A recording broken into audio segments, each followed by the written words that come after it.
Hello guys, welcome back to my channel, NexTutorial, and in today's video I'm going to be walking you through the steps on how to hard reset or factory reset your FOXXD Miro from Metro PCS. This tutorial should work in any similar devices from any other service providers. Let's start with the tutorial and show you the steps on how to get it done.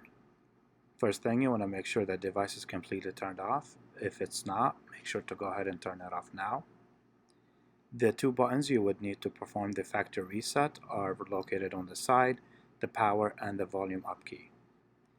Go ahead and press these two buttons at the same time and keep holding until the device powers on.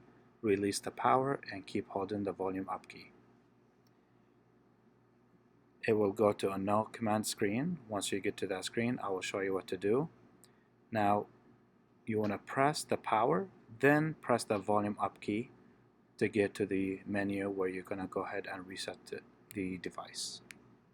We're going to be using the volume keys to navigate to where it says wipe factory reset. Once you select that option, you can go ahead and press the power key to confirm. Then you want to scroll to yes and press the power key once again. Once it's done formatting, you can go ahead and press the power key to restart your device, and that will power cycle the phone and make sure everything's wiped clean. This is it guys, this is the end of our video for today. If you found this video helpful to you, make sure to hit the like and subscribe to my channel, and thank you guys for watching. I will see you next time.